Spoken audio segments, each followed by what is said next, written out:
West Side. Hello and welcome to the United Stand. This is your latest Manchester United transfer news, sponsored by Unibet. If you want to get all your latest breaking news throughout the day, click the link in the video description. That'll take you to the Unibet vlog, which is updated with really good writers all the time. 2 really good articles actually in there at the moment in relation to Manchester United. One is about the top 5 signings that could happen this week, including some for United. The second article is how Harry Maguire can be as impactful for Manchester United as Rio Ferdinand. Really good article on that. Click the link in the video description if you want more transfer news after this. But let's start off with Bruno Fernandes. Have you ever heard of Bruno Fernandes coming to Manchester United? I think it might be the first time we've ever mentioned him. In fact, let's actually start off with the hotometer on the left. Now, I got a little bit of, it's hot. It's really hot today because I've never gone 9 out of 10 on any player this summer, apart from when it was pretty much nailed on. I think Daniel James went 9 out of 10 and everyone knew he was going to sign. It was when we were waiting a couple of weeks. So I'm ramping up the hotometer. Maguire and Bruno Fernandes were 8 out of 10. The way the hotometer works throughout the summer, my top 7 signings I think United are going to sign, and I rank them out of 10. So obviously Maguire is 9 out of 10 and Bruno Fernandes is 9 out of 10, which means it's a 90% chance they're going to sign, which I should never go. I should never go that high, but I feel so confident on these deals. I know that there's a little bit of frustration about Harry Maguire at the moment because certain journalists are jumping too soon, like they did with Wan-Bissaka. If you remember with Wan-Bissaka, I think Andy Mitten and Duncan Castles both said that the deal had been done for 55 million about 5 days before it was actually done for 50 million. Nothing against those journalists, you know, at the end of the day they were right that the deal was going to be done, but I think they were just jumping a bit too soon to be first. And I think we've had a little bit that with Harry Maguire. I think ultimately those people who've jumped first will be right again. We will sign Harry Maguire, but they're probably not going to get the transfer fee right. So I'm 90% sure Harry Maguire's coming. And that's basically because what I was told 2 weeks ago by someone close to Leicester. Nothing to do with any of that lot. And Bruno Fernandes, I'm going to stick by what I was told in March. I think that the person who told me that is highly credible. I've got no reason to doubt them. And I do think that Manchester United will sign Bruno Fernandes. So I'm going 9 out of 10 on both. Sean Longstaff we'll talk about in a minute, but let's stick with Bruno Fernandes for now because the Portuguese press did go quiet for a while, and if you read a very good article on this on Sport Witness, where they basically encompass all the Portuguese outlets, Ebola, Record and a couple of others, there's a contrasting story, but it's all around this £50 million bid, which we spoke about a couple of nights ago from The Independent, but maybe they're getting their information from the Portuguese outlets. Basically, Manchester United look like they're going to spend £50 million on Bruno Fernandes. That's looking like what they're going to do, or put a bid in of £50 million. And I think that is it's sensible in some ways, but they've got to be very, very careful because of the fact that if you put a bid in for Bruno Fernandes and Sporting Lisbon reject it, they pay $5 million to Bruno Fernandes, and that might make them increase the next bid has got to be bigger than that. For example, if United offer $50 million and Sporting Lisbon say no, and then they've got to pay $5 million to Bruno Fernandes, you're not going to get him for $55 million because they've just paid that extra $5 million to Bruno, so you're going to have to go up to 60. So it's all about getting the deal right. There's more talk about his agent flying over to London again. He does more flying than a bloody bird, he does. And so we'll have to wait and see. But I'm very confident we'll get the Bruno Fernandes deal done. To summarise what the Portuguese press are saying, they're saying that, look, there's a contrast really. United's interest is consistent. Some say that Sporting Lisbon will be willing to do a deal around 50 to 60 million. Some are saying that if it's above 70 million, they'll take it. And some are saying that the transfer window is going to close very soon in England, which is soon. It's 3 weeks tomorrow. So I think what's going to happen is, and you know, it's so hard. I've got to say, it's so hard this summer to nail your mask to any outlet. There's a couple of people who seem to have sources at United who will feed out when a deal's done, but there's not really any credible source out there who's picking up the deals first. Like Dimarzio, he's on the decline. Like Dimarzio's like Juan Mata. He's like a brilliant, brilliant man, but he's on the decline. And I think Sky Sports, to be honest with you, have probably been the best United outlet this summer. It's been a weird one. But Bruno Fernandes to United, I'm confident is going to happen.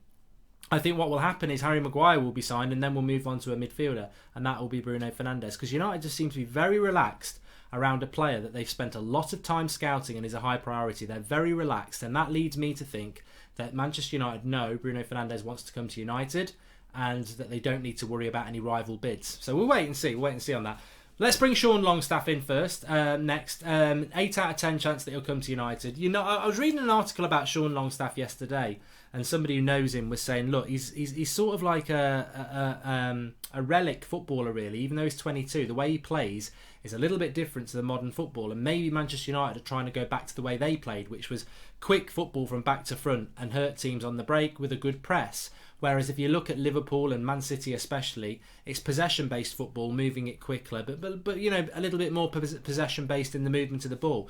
Sean Longstaff is meant to be a player that, look, he hits a few passes, some of them don't come off, but when he gets it right, it really does transition the defence to the attack very, very quickly. And I think Manchester United, you know, maybe they're looking at a hybrid player here. Maybe they're looking at a sort of Scholes, Carrick player that can turn the game very, very quickly from defence to attack. And United have clearly scouted Sean Longstaff. I mean, what I wanted to really mention him on the Transfer Daily for was because we all know he had a bad injury. There was talk that he wouldn't even be back ready for the start of the season. Well, the update from the Newcastle sort of press is that he's very, very close to being fit to play in a pre-season friendly. So it looks like he will be ready for the start of the season, which means, you know, why wouldn't United go for him?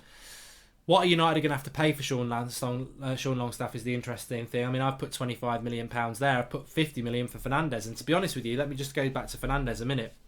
If Manchester United get Bruno Fernandes for £50 million, that is a fantastic deal. You get Bruno Fernandes for the same amount of money as Wan-Bissaka. That is a fantastic deal. You get Bruno Fernandes for half the price that João Felix has gone from Benfica to Atletico Madrid, and Bruno Fernandes had a better season. That is a fantastic deal. So if United, and you know, there's a number of reasons why that might be. Sporting Lisbon have got money problems. They've got a bit of a weird contract with Bruno Fernandes. So look, but if United get him for £50 million, that's great. But if Sporting Lisbon refuse £50 million and United refuse to go higher and we walk away, we're idiots. Because to me, Bruno Fernandes is worth £60 million. In relation to Sean Longstaff, he's not worth any more than 25. And if United are tempted to go up to 30 or 35, they're plonkers. You know, just leave the deal. I think Sean Longstaff is a player that nobody really knows anything about apart from United and their scouting network and Newcastle. And if United think it's worth to pay £30 million for somebody that's really only played 9 games for Newcastle, they're wrong. 25 million tops. And I understand why Newcastle don't want to let him go, because they probably realise he's going to be worth he's probably, if he could have a season like Declan Rice next year and suddenly he's worth 50 to 60 million. So I understand Newcastle's point of view, but you can't charge 30, 40, 50 million for a player that's played 9 games. And I think that's Newcastle's issue. And I think United probably know next season he'll be worth double, so they're trying to get the deal now. So whether they can get the deal or not, I don't know, but he was still 8 out of 10 for me because they rank him so highly. Let's talk about Romelu Lukaku and Fred very, very quickly before we talk about Gareth Bale. So Romelu Lukaku, Sky Sports reporting yesterday that I think there has been a bid for Lukaku, but this new bid that's meant to be coming in is €60 million plus bonuses. But €60 million is 54 million, 53 million in sterling. That's 22 million less than what we paid for him 2 years ago. And what are the bonuses going to be? So look, I am of that position now where Inter Milan are probably the only club that's going to pay real money and not monopoly money for Lukaku. So you've got to get that deal done. Lukaku wants to go. He's not part of Solskjaer's plans. We've got to get the deal done. But we can't. How low would I go to get the deal done is the point. I think anything lower than 50 million is stupid. So 53 million plus bonuses, let's just get it done. I mean, ultimately, we're not in a strong position with this because he's not really a player for the rebuild and he doesn't really want to be here. But hopefully Inter will pursue it. It's sounding positive with Inter that Antonio Conte is like saying, this is the player that I want. So that is positive with regards to that. With regards to Fred, a little bit of a development. Remember the other day we were talking about Fred and interest from Galatasaray, and I've said on a few of the 8 o'clock shows that I just don't feel that Solskjaer actually rates Fred. I really don't. I think that I don't see him what Fred needs. And it's funny, I saw a Carrick fan talking about this on Twitter yesterday, how he likes Fred and he believes in him and he's not going to give up on him. And I agree with that, and I think a lot of United fans agree with that. They'd like to see Fred given a chance. But like anything in football, I think in the summer we can almost become a little bit romantic. Oh, let's give Twansibi a chance. Let's give Chong a chance. This, that and the other. But we're not living in the real world of a real football season. Where do these chances come for Twansibi and Chong? Where do they come? Are they going to come in the first game at home to Chelsea? No. Are you going to play them away to Wolves? No. And then you've got an established 11. So when are you going to play them? The odd Carabao Cup game, if we stay in it. Maybe a Europa League game that doesn't mean anything. And suddenly their reality bites. Everyone's saying, let's keep Twansibi and give him a chance. But where are those chances going to be? 3, maybe 4 games in a whole season? Or go and give him 30 games on loan to a Premier League club? Same for Chong in the Championship. And I think this is where it happens with Fred. Reality bites. Oh, let's stay and give him a chance. Is he going to play Fred against Chelsea? No. No way. For many reasons. 1, he's only just started his pre-season, so he's not really going to be up to speed for it. But 2, I don't think Ole Gunnar Solskjaer sees Fred as a starting midfielder for him.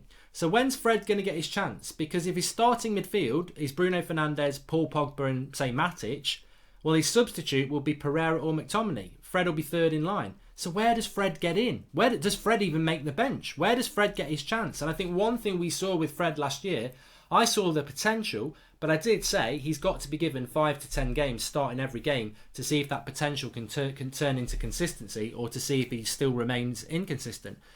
But I can't see Ollie giving him that 5 to 10 games. So I just don't see Fred getting a chance. And I think maybe we will see him going on loan, which will be sad because I think he's got something. I just don't think we're patient enough to give him that run in the team that we need. And that's the same with the young lads. Are we going to be that patient? And if we're not, and we're just going to give them sporadic games here and there, they are better off out on loan. They are better off on loan. And that's the same for Fred and the young lads, to be honest with you. Let's bring in Gareth Bale. There was a story yesterday that his agent reacted to with regards to Bale going back to Spurs. And he said, I don't comment on rubbish.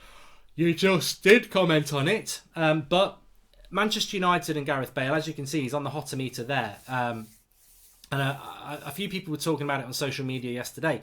Is there any legs in the Gareth Bale to Manchester United rumour now that a lot of us... I went into this summer with trepidation thinking Gareth Bale to Manchester United would be a story that would really develop. And it hasn't. It hasn't. And I don't know why that is, because Real Madrid do not want Gareth Bale. Gareth Bale, I think, wants to stay there, but he's not part of the plan. So is he just going to sit on his wage at 30 years of age? That rhymes. He has just turned 30, which obviously is, when you read it in black and white down there, that's quite a big thing to look at Gareth Bale as a 30-year-old. I think from Manchester United's point of view, and many of you have said it, I want a right winger at Manchester United, and I said this a couple of weeks ago. If you're saying to me it's no right winger brought in or it's Gareth Bale, then I've got to find a way to make that Gareth Bale deal work for United. It can't be let's sign Gareth Bale at 30 for 100 million, so that's off the table. It can't be Gareth Bale plus 70 million for Paul Pogba. That's not going to work. We would need a lot more than that for Pogba. But it could be Gareth Bale on loan for a year. That, to me, would be a very good deal for Manchester United and a very good deal for Gareth Bale.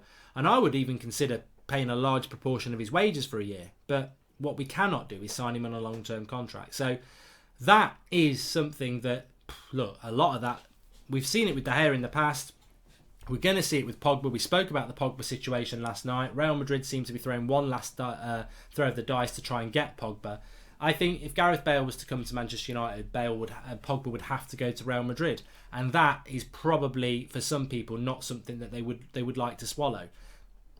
For me, what scenario would I? Well, for you as well. If the scenario is no Gareth Bale and Paul Pogba stays, or the scenario is we have Gareth Bale for a year on loan and Pogba goes for about 150 million. I'm tempted to take the 150 million and Gareth Bale on loan, because that 150 million could be spent on somebody that wants to be here and could be here for 5 or 6 years. I think whatever happens with Paul Pogba, he's only here for one more year anyway. And what's he going to give us in that year? Is it going to be another inconsistent year? So, yeah, I think if somebody said to me, you can have 150 million for Pogba and Gareth Bale on loan, then I would take it for a year. I would do. I think that's where I'm at. But I'm interested to see your thoughts on that. But Gareth Bale, I just don't see how he stays at Real Madrid. I've heard people saying he's going to go to China, and there's good odds of him going to China. But Gareth Bale going to China at 30 years of age, I don't think that's right. I still think he's got 1 or 2 years, maybe 3 years at the top level. But where does he go? Where does he go? There's talk about Napoli on a loan, but he doesn't want to go there. So it is an interesting one. I mean, as we move down the hotometer on the left, Koulibaly, look, my fear is we sign Harry Maguire and Koulibaly goes to Man City. That is my only fear. I don't mind if Koulibaly stays at Napoli and we get Harry Maguire, that's fine. But I would hate to see Koulibaly move and not be moving to Manchester United. Milinkovic-Savic, look, we've just spoken about Pogba there. I don't personally think we're in for Milinkovic-Savic. I don't think we're even inquiring about him. I think it's just paper talk. But that is going to be a player that, if Pogba were to go, maybe United would look at. At the moment, I just don't feel it. I don't feel it. I think that Pogba is probably more likely to stay at United because we have only got 3 weeks tomorrow. And Real Madrid themselves have said they don't think they can do a deal after August the 8th with Manchester United, despite the fact that their transfer window is still open. But Bale, we've spoken about, and Ben Yedder, it's gone very, very quiet with Yedder, to be honest, hasn't it? And you know, a couple of weeks ago, it was like, oh yeah, he's going to be the replacement for Lukaku. I just don't feel with United at the moment, and it's apt that we have the hotometer there, and we look at that Maguire, Bruno Fernandes, Longstaff. There's 3 signings I think United are likely to make. Highly likely in some cases. Longstaff, maybe not. But 3 deals in 3 weeks. That's a push for United to do 3 deals in 3 weeks. And then people are thinking maybe we can get Ben Yedder. Maybe we can sell Pogba. You know, I don't think there's a lot of movement for. I think that's the problem with Manchester United as well. In a very serious note, if United are going to sign Maguire, Bruno Fernandes and Sean Longstaff, and even if Pogba stays, that's 3 deals in 3 weeks, tight. If Pogba goes, you've got to sell Pogba and bring a replacement in. So that's 4 deals in 3 weeks. It's just not going to happen, is it? It's not going to happen. And if you're asking me, another scenario, would I take Maguire, Bruno Fernandes and Longstaff and let Pogba go? God, no. No, Longstaff's too unknown, and Bruno Fernandes needs to be playing with another player who is attacking like him with Pogba. So, anyway, please do smash a like on the video. Make sure you subscribe if you are new, and remember the sponsor, the Unibet vlog, is in the bottom in the video description. Head over to there to read the latest breaking news. Great story on Maguire, comparing it to Rio Ferdinand. Give it a click and give it a watch.